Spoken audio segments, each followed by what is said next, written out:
رمضان رمضان رمضان يا حبيبي. Bismillahirrahmanirrahim. Assalamualaikum warahmatullahi wabarakatuh.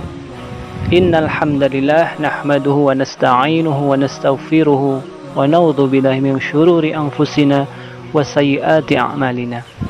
May yahdihillahu fala mudhillalah wa may yudlilhu fala hadiyalah. Bapak Ibu yang dirahmati Allah, juga anak-anak yang kami cintai karena Allah, alhamdulillah senang sekali sore hari ini kita ketemu dalam kegiatan rutin Kultum Ramadan di channel YouTube SDIT Salsabila Baitur Rahman. Kita bersyukur atas semua kebaikan yang sudah Allah berikan kepada kita. Tentunya tidak ada perkara yang kita butuhkan dalam semua kebaikan yang kita peroleh kecuali hanya karena Allah semesta. Karena sesungguhnya kenapa kita saling mengingatkan tentang syukur? Kenapa kita saling mengingatkan tentang syukur kita kepada Allah? Karena pada hakikatnya manusia itu cenderung lupa terhadap besarnya kenikmatan yang Allah telah berikan kepadanya. Hasan Al-Basri itu pernah ditanya, apa sifat dasarnya manusia? Maka beliau menjawab, sifat dasar manusia itu ada dua. Yang pertama adalah manusia itu adalah makhluk yang paling detail dalam menghitung setiap ujian dan musibah. Walaupun sudah berlalu sampai puluhan tahun, biasanya masih ingat ujian dan musibah yang pernah menimpanya. Nah, kita ambil contoh peristiwa di mana Jogja dan sekitarnya digoyangkan dengan gempa yang dahsyat sehingga menyebabkan atau menghasilkan trauma yang mendalam bagi kita. Sampai saat ini pun kita masih mengingat, padahal sudah beberapa tahun yang lalu. Nah, itu adalah contohnya. Kemudian sifat dasar yang kedua dikatakan Hasan Al-Basri adalah suka melupakan besarnya kenikmatan yang sudah Allah berikan kepada manusia. Bapak Ibu sekalian, kita ini makhluk yang sering melupakan besarnya kenikmatan yang sudah Allah berikan kepada kita. Sebagai contoh, wujud kepedulian Allah untuk mengingatkan kita agar tidak lupa dengan kenikmatan yang Allah berikan adalah ketika kita keluar dari toilet, kita diajarkan agar membaca ghufronaka setelah keluar dari kamar mandi atau toilet. Kenapa? Karena kita itu sering lupa bahwasanya ketika kita selesai membuang kotoran, kencing, itu adalah bagian dari kenikmatan yang sudah Allah berikan kepada kita. Banyak orang-orang yang tidak bisa membuang kotoran, tidak bisa kencing, tidak bisa BAB, itu harus pergi ke dokter dan menghabiskan puluhan juta.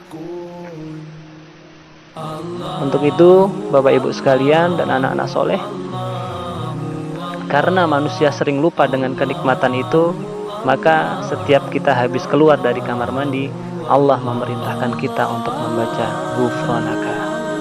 Ampunanmu ya Allah, karena sesungguhnya diriku sering lupa bahwasanya kotoran dan kencing itu tidak akan bisa keluar kalau bukan karena nikmat darimu. Maka benar, jamaah Bapak Ibu yang dimuliakan oleh Allah, kita itu makhluk yang sering amnesia untuk menghitung kenikmatan-kenikmatan yang sudah Allah berikan kepada kita. Maka tidak ada akuntan yang paling detail dalam menghitung ujian atau musibah kecuali manusia, dan tidak ada amnesia yang paling akut dalam menghitung kenikmatan kecuali manusia. Itulah Bapak Ibu sekalian, kenapa para ulama dan para ustadz setiap awal kajian, awal khutbah selalu mengingatkan yang pertama-tama adalah tentang syukur, supaya kita menjadi pribadi yang mempunyai kebalikan dari sifat dasar yang disebutkan oleh Hasan Al-Basri tadi. Kenikmatan dari Allah itu seluas samudra, sedangkan ujian, musibah itu hanya seujung kuku. Yang seharusnya musibah atau ujian itu hanya seujung kuku, yang hanya seujung kuku itu tidak perlu kita terlalu permasalahkan, sehingga kita melupakan kenikmatan-kenikmatan yang seluas samudra tadi. Dan semoga berkumpulnya kita di channel YouTube SDIT Salsabila Baitur Rahman untuk mendengarkan kultum Ramadan merupakan bagian dari pertolongan dari Allah untuk kita untuk menjadi pribadi yang lebih baik lagi. Allahumma amin. Bapak Ibu sekalian, memiliki anak yang soleh, pintar, kreatif adalah impian setiap orang tua. Anak yang soleh akan selalu berbuat kebaikan dimanapun ia berada. Anak yang pintar bisa melakukan hal yang terbaik dalam kehidupannya. Dan anak yang kreatif selalu bisa menaklukkan keadaan. Lalu bagaimana tips agar kita memiliki anak yang soleh? Baik, kita langsung saja, nggih. Yang pertama, ajarkan ia soal akidah dan keimanan. Caranya ada banyak, Bapak Ibu. Monggo bisa cari buku-buku bagaimana cara memiliki anak yang soleh. Insya Allah sudah banyak buku yang dicetak oleh para alim, ulama, ustadz, asatid, dan yang lainnya. Bagi caranya yang paling mudah adalah kita mulai dari ngobrol santai tentang Allah, tentang Nabi, hingga hikmah kehidupan para Nabi, para sahabat. Dan dari situlah nanti kita bisa menguatkan akidah. Kemudian yang kedua, biasakan anak kita untuk beribadah. Jika anak laki-laki, maka ajak ia ke masjid sholat berjamaah. Jika ia anak perempuan, maka ajak dia sholat berjamaah bersama ibunya di rumah. Ajak juga ibadah lain seperti baca Quran, zikir, hingga puasa. Namun yang menjadi catatan, jangan sampai kita terlalu memaksa jika anak kita tersebut masih dalam tahap usia golden egg. Pastikan ia melakukan dengan senang. Nah, gitu ya. Kemudian yang ketiga, latih akhlak yang mulia. Bapak Ibu sekalian, ini perlu kita menyampaikan. Sampaikan mana yang benar dan mana yang salah sesuai dengan petunjuk dari Islam. Yang patut dan yang tidak patut menurut aturan Islam. Tegur ia jika berbuat salah, puji ia jika dia melakukan hal yang terpuji atau yang benar. Kemudian yang keempat, perkenalkan ia masalah aurat sejak dini dengan bahasa yang mudah difahami. Ini penting sekali Bapak Ibu sekalian. Karena banyak sekali anak-anak yang masuk ke SDIT itu kita sudah mencoba memahamkan dengan bahasa sederhana. Namun yang lebih utama adalah orang tua yang menanamkan apa itu aurat. Bagian mana saja sih aurat dari laki-laki dan perempuan? Ini harus kita sampaikan. Karena ini nanti akan menjadi pemahaman bagaimana menutup aurat sampai nanti usia mereka balik.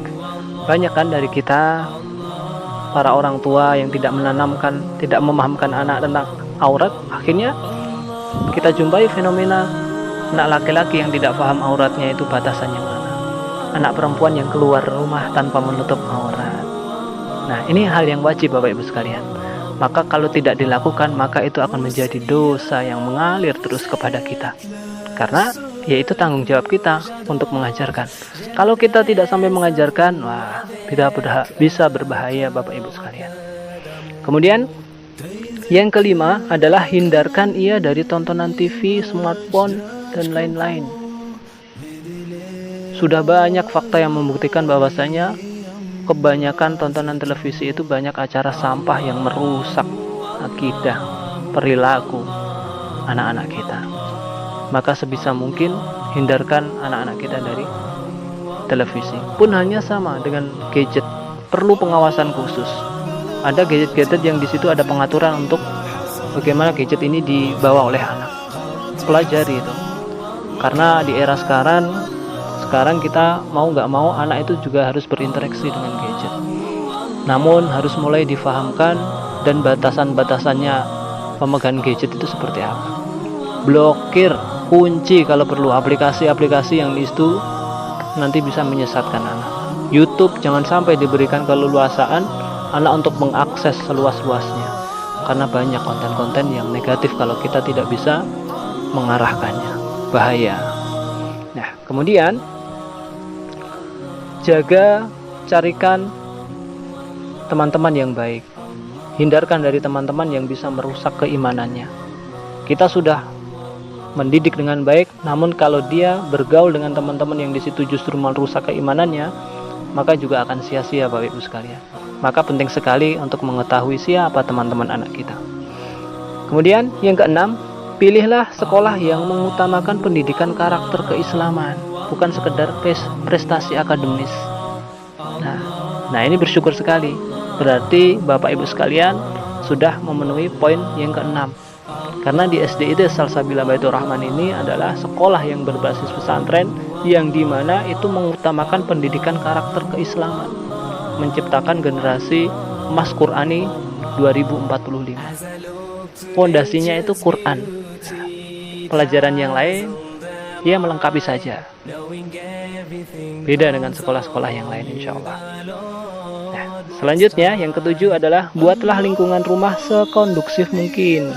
Mungkin dengan membaca mungkin dengan memasang doa-doa harian di dinding, kisah-kisah para sahabat di dinding, cuplikan-cuplikan sederhana, atau profil-profil para sahabat, kata-kata mutiara Islam, hadis Nabi, ayat-ayat Quran, dan lain-lain. Dan jika memungkinkan, insya Allah memungkinkan, itu selalu dimainkan murotal di rumah Quran. Jadi ketika nanti anak masuk ke sini, ke SDIT, mulai pembelajaran, menghafal tidak terlalu susah, karena sudah terbiasa mendengarkan ayat Quran. Nah, gitu ya Bapak Ibu, itu 7 tips agar kita mempunyai anak yang soleh. Ini harus diupayakan. Dan yang tidak kalah paling penting adalah kita sebagai orang tua itu adalah akan sering dilihat oleh anak. Jadi sama halnya menegakkan benang basah. Jika kita ingin punya anak yang soleh, kita sendiri tidak bisa menjadi figur yang dicontoh anak.